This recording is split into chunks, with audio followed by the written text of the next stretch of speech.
Hello friends, हमारे YouTube channel पर आपका स्वागत है। आज हम बात करने वाले हैं केमिस्ट्री के फर्स्ट चैप्टर के बारे में, जिसका नाम है विलयन। तो सबसे पहले हम बात करते हैं यूनिट फर्स्ट इकाई 1, जिसका नाम है विलयन। तो आज हम नोट्स प्लस एनसीईआरटी बुक दोनों से इस चैप्टर को समझेंगे।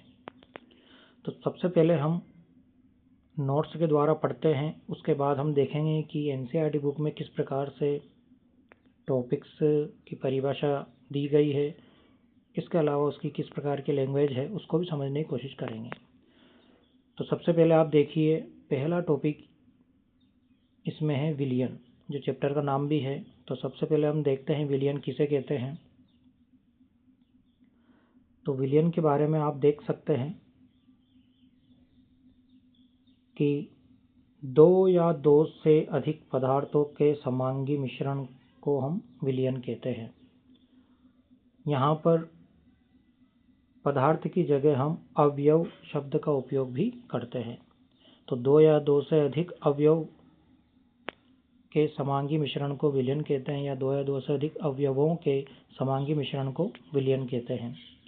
यहाँ पर समांगी का अर्थ होता है समान रूप से कणों का एक दूसरे में वितरित हो जाना, या विलयन में जो भी घटक उपस्थित है वो एक दूसरे में पूर्ण रूप से घुल जाता है और हम उसमें पहचान नहीं कर सकते हमारी आंखों के द्वारा कि उसमें कौन सा पदार्थ घुला हुआ है। तो और उनका जो संगठन होता है पूरे विलयन में एक जैसा होता है। जैसे हम जल में नमक डाल दें तो नमक उस पानी में पूरी तरह घुल जाता है। अब एक चम्मच आप उस जल के गहराई से लें या फिर ऊपरी सतह से एक चम्मच पानी लें, तो उसका टेस्ट जो रहेगा वो सेम रहेगा। इसका अर्थ है कि पूरे विलयन में नमक का जो संगठन है वो पूर्ण रूप से एक समान है। तो उसी को हम कहते हैं समांगी मिश्रण। ऐसा मिश्रण जिसका पूरे विलयन में घटकों का वितरण एक समान रूप से फैला हुआ है, तो उसे कहते हैं समांगी। जैसे हम उदाहरण देख सकते हैं इसमें, पानी प्लस नमक, पानी प्लस चीनी, पानी प्लस ग्लूकोज या शर्करा। आगे हम बात करते हैं, यदि विलयन में जिसकी मात्रा अधिक होती है उसे हम विलायक के रूप में जानते हैं, और जिसकी मात्रा कम होती है उसे विलेय कहते हैं। तो किसी भी विलयन में दो घटक होते हैं, एक विलेय होता है और एक विलायक होता है। तो किसी विलयन में जो घटक अधिक मात्रा में होता है उसे विलायक कहते हैं, जबकि जो कम मात्रा में होता है उसे हम विलेय कहते हैं। तो परिभाषा आप जरूर याद रखें। जैसे पानी व चीनी के विलयन में पानी जो है वो विलायक के रूप में, जिसकी मात्रा अधिक होती है उसे विलायक के रूप में हम मानते हैं, जिसकी मात्रा कम हो उसे हम विलेय के रूप में जानते हैं। आगे आप देख सकते हैं, यदि विलयन में दो घटक उपस्थित हो, दो घटक का अर्थ है एक विलेय हो और एक विलायक हो, तो उसे हम द्विअंगी विलयन कहते हैं। जैसे हमने अभी देखा, चीनी प्लस जल या चीनी प्लस नमक को आपस में मिला लें, पर उसमें जल भी होगा तो वो त्रिअंगी हो जाएगा। तो इसका सही उदाहरण बनेगा चीनी प्लस जल या नमक प्लस जल, जिसमें दो घटक उपस्थित होते हैं, एक विलेय और एक विलायक होता है, उसे द्विअंगी कहते हैं। जबकि जिसमें तीन घटक उपस्थित हो, दो विलेय होंगे, दो जो होंगे वो विलेय होंगे और एक जो होगा वो विलायक होगा, तो उसे हम त्रिअंगी विलयन कहते हैं।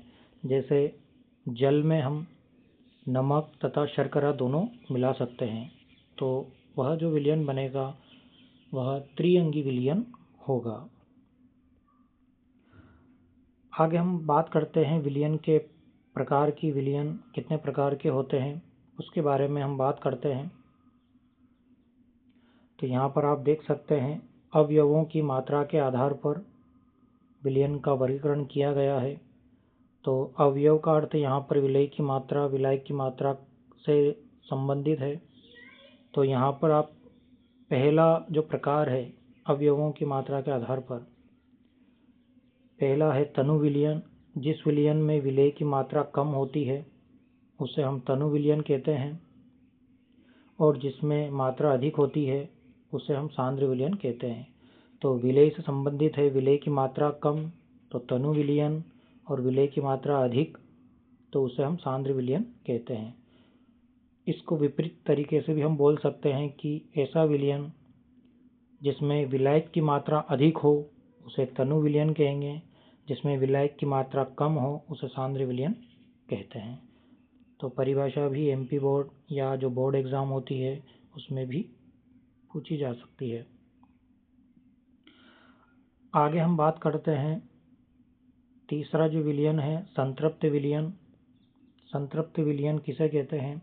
ऐसा विलयन जिसमें विलेय की मात्रा अधिकतम होती है या जिस विलयन में और अधिक मात्रा में विलेय को घोला जा सकता है उसे हम कहते हैं, घोला ना जा सकता है उसे हम कहते हैं संतृप्त विलयन। या फिर जिस विलयन में विलेय की ठोस व विलयन अवस्था के बीच साम्य हो, जैसे कि उदाहरण दिया गया है चीनी ठोस अवस्था में है और इस साइड विलयन अवस्था में है। तो जब ये साम्य अवस्था में आ जाता है, ठोस और विलयन दोनों ही साम्य अवस्था स्थापित कर लेते हैं, तो ऐसे विलयन को हम कहते हैं संतृप्त विलयन। या हम इसको समझें तो संतृप्त विलयन किसे कहते हैं? मान लीजिए यदि हमने 100 ml जल लिया और उसमें 20 ml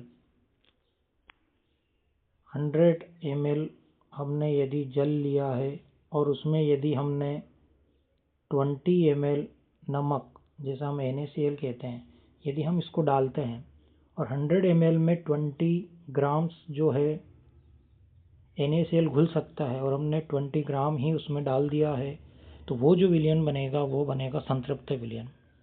तो विलायक की मात्रा के अनुसार कितना उसमें विलेय घुल सकता है, और यदि उसको पूर्ण रूप से हम घोल देते हैं या मिला देते हैं तो बनने वाला जो विलयन होगा वो संतृप्त विलयन होगा। 100 ml जल में 20 ग्राम घुल सकता है, लेकिन उसमें हम केवल 15 ग्राम ही नमक डाल रहे हैं, तो ऐसे विलयन को हम असंतृप्त विलयन कहते हैं। और यदि निश्चित ताप पर 100 ml पानी में 20 से अधिक, मान लो 22 ग्राम हमने नमक घोल दिया है, तो ऐसे विलयन को हम अति संतृप्त विलयन कहते हैं। तो यहाँ पर आप देख सकते हैं कि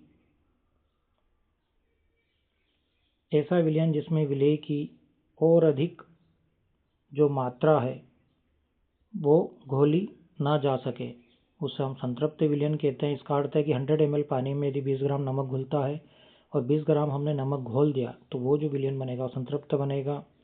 असंतृप्त में आप देखिए जिस विलयन में विलेय की मात्रा अधिकतम से कुछ कम होती है, तो 20 ग्राम से हमने यदि 19 ग्राम 15 ग्राम यदि जल 100 ml जल में घोला है तो वो जो विलयन बनेगा वो असंतृप्त बनेगा। तो जितनी घुलनी चाहिए उससे हमने कम घोला या कम विलेय किया तो उसे असंतृप्त कहते हैं। जबकि ऐसा विलयन जो स्थिर ताप पर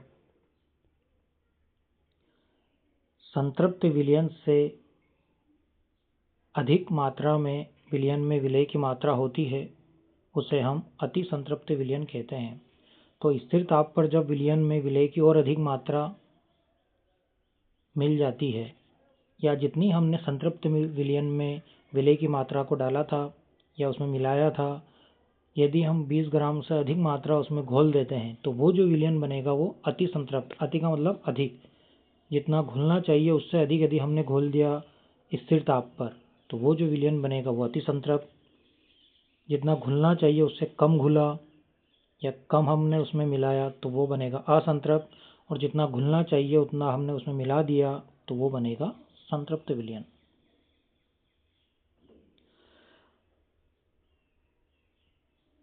और ये जो अवस्था होती है वो अस्थायी होती है। अति संतृप्त की जो अवस्था होती है ये साधारण ताप पर अस्थायी होते हैं और इसी के द्वारा हम प्रिसिपिटेट लाते हैं। जो प्रिसिपिटेट आते हैं या जो हमें क्रिस्टल प्राप्त होते हैं किसी विलयन में वो इसी अवस्था में प्राप्त होते हैं।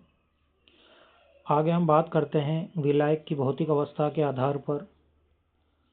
विलयन मुख्य रूप से 3 प्रकार के होते हैं। गैसीय विलयन जिसमें विलायक गैस होगा, द्रव विलयन जिसमें विलायक द्रव होगा, और ठोस विलयन जिसमें विलायक ठोस होगा। बाकी विलयी ठोस, द्रव, गैस कुछ भी हो सकता है।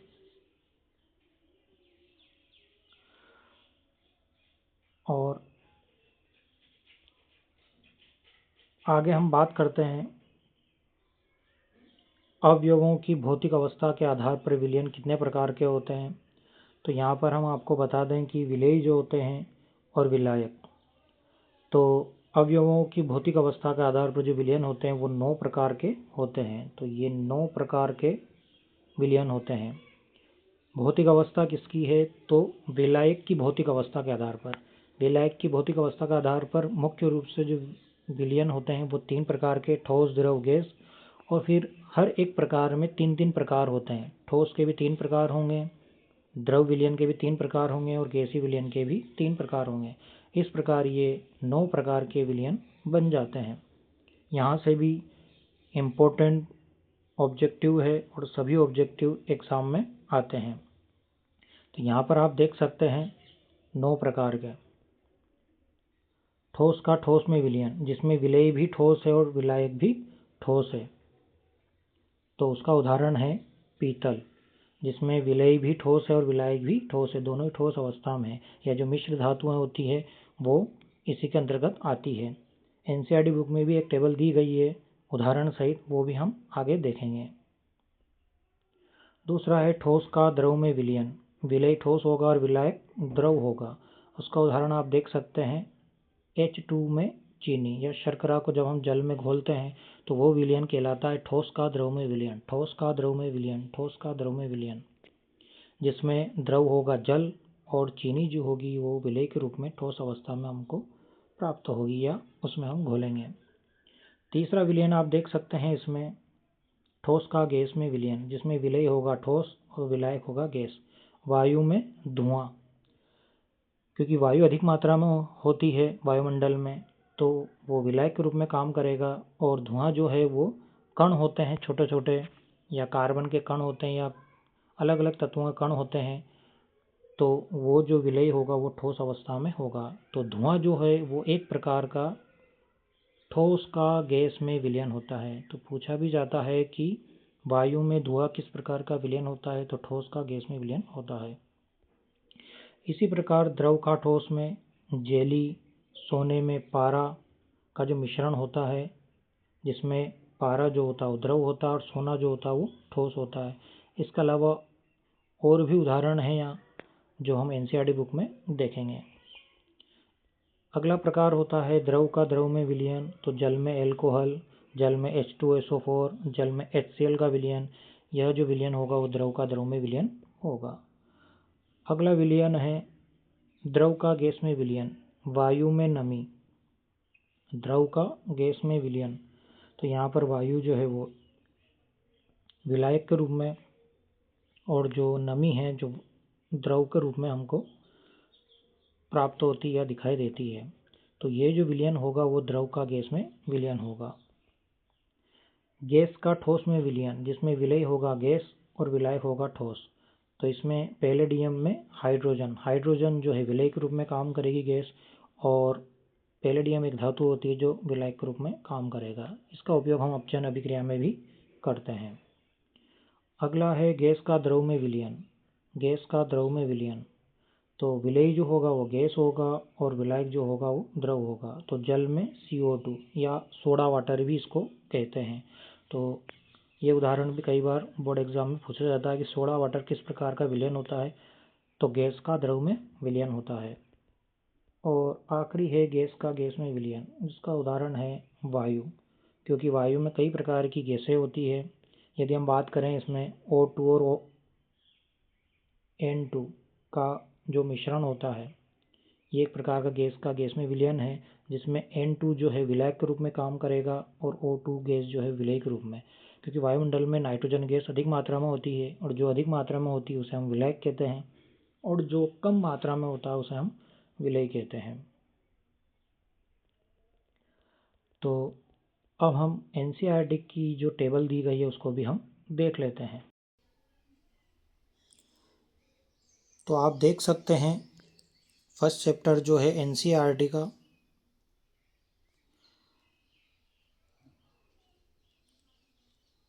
इसमें हम देखते हैं इसमें विलयन के प्रकार, और इसके अलावा देखिए इसमें परिभाषा भी दी गई है। विलयन दो या दो से अधिक अवयवों का समांगी मिश्रण है। तो यहाँ पर अवयव का उपयोग किया गया है। अवयव मतलब विलय और विलायक, ठोस द्रव गैस कुछ भी हो सकता है। विलयन के प्रकार, ये टेबल आपके लिए इम्पोर्टेंट है क्योंकि यहाँ से ऑब्जेक्टिव आते हैं, तो आप इसे ज़रूर याद करें।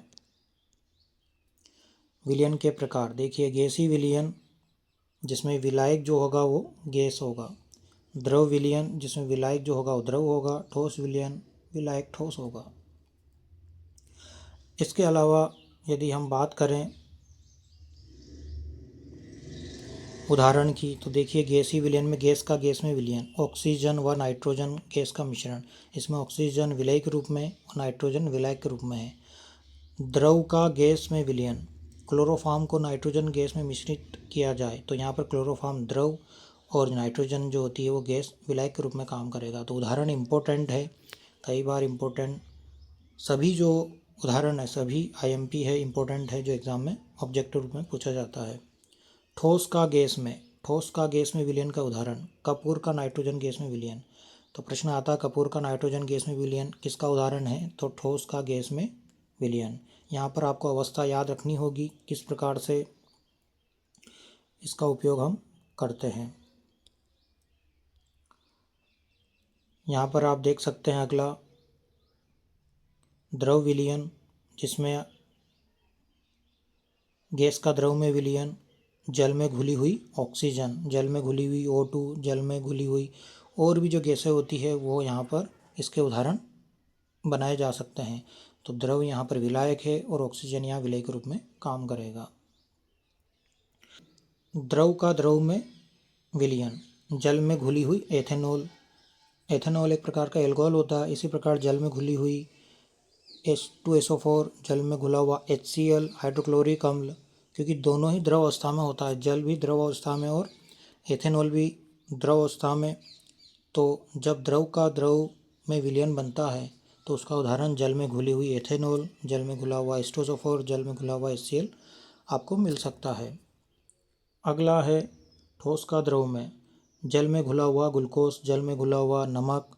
ये जो उदाहरण है ये ठोस का द्रव में विलयन कहलाएगा। इसमें विलय ठोस होगा और विलायक द्रव होगा। अगला है ठोस विलयन, गैस का ठोस में विलयन। इम्पोर्टेंट उदाहरण है हाइड्रोजन का पैलेडियम में विलयन। गैस का ठोस में विलयन, गैस का ठोस में, इसी प्रकार से जो लैंग्वेज है वो आपको एग्जाम में मिलती है। गैस का ठोस में विलयन, ठोस में, ठोस क्या है विलायक है और गैस क्या है विलयी है। तो हाइड्रोजन का पैलेडियम में विलयन, ये गैस का ठोस में विलयन का उदाहरण है। अगला है द्रव का ठोस में,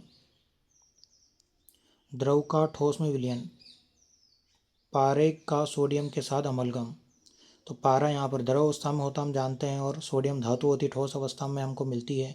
तो जब भी पारा किसी धातु के साथ होता है तो वहाँ पर अमलगम शब्द का उपयोग किया जाता है।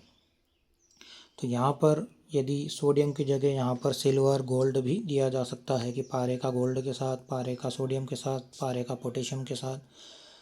तो वहाँ पर पोटेशियम अमलगम, यहाँ पर सोडियम अमलगम भी इसे हम कह सकते हैं। अमलगम का अर्थ होता है कि उसमें पारा मिला हुआ है।